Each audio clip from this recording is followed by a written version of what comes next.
how does a project succeed? Because a project has the owner, it has architects and a design team. It has a general contractor and then all the craft workers, all the trade contractors that make the project happen. And for me, a project is only a success if each one of those parties come out of it viewing it as a success. Yeah. So, okay, let's get to some of the big reasons. Like what are some of the top ones? Let's talk about owners and what they care about, right? So the owner just wants a project delivered on time. They want a quality project and they want it for as cheap as humanly possible. And where do they fail? Owners really typically fail when they run out of money, and that can impact everybody downstream. So other than that, the project is out of their hands. General contractors fail. They have the most risk because they have all the execution risk. They have to plan the job. They have to have field management who's managing the sequencing and scheduling. They have to hire and pre-qualify the right trade contractors to execute the job. Each one of these steps, they have their own financial management. Each one of these steps can lead to failure for a general contractor. And then trade contractors, which is really where my heart and soul is to try and help them be successful. Trade contractors largely fail because they run out of money. Because let's face it, the subcontractors are the ones financing the project. They are laying out cash for materials and labor long before they get paid. And if they overextend themselves, that's where they run into the biggest problem. Who's the right party to own the risk?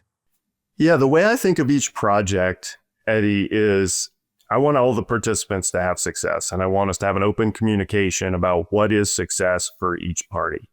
And part of that open, honest conversation is being fair to the project participants and not assigning risk to a particular participant when they have no ability to manage that risk. And an example of that is a general contractor actually taking on the financing risk because they don't know if the owner qualifies for the financing. So how do you manage that? As a GC, you make sure the owner has the money to complete the job and you don't get halfway through it before you find out there isn't completed funding.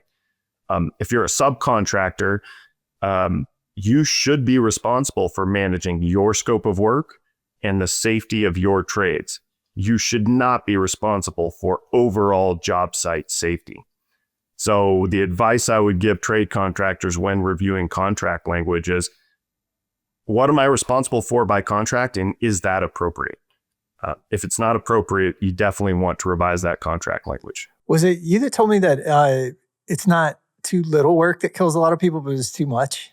Yeah, common misconception. I mean, if I'm a concrete carpenter with 20 guys in the field, I am most worried about stacking up as many projects as I can to keep everybody busy, because I don't want somebody not being able to feed their family because I can't keep them busy.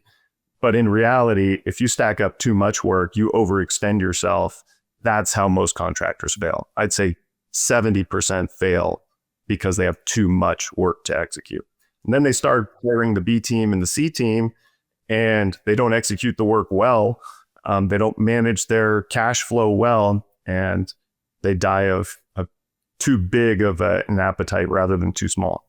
So it's too much work, which results in cash flow issues. Is that kind of the main problem? Yeah, it can result in cash flow issues, inability to meet schedule. So they get in trouble on projects where they can't meet the schedule. They get thrown off a job.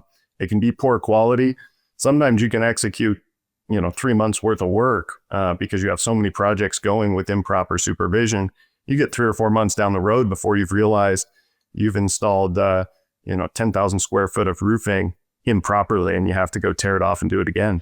Yeah, that's an area that I can feel personally, like where it's, you go out there and you sell, and then ultimately, yeah, your quality can suffer.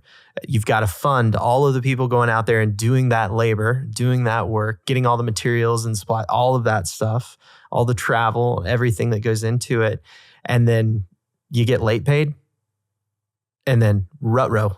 It's a bad day.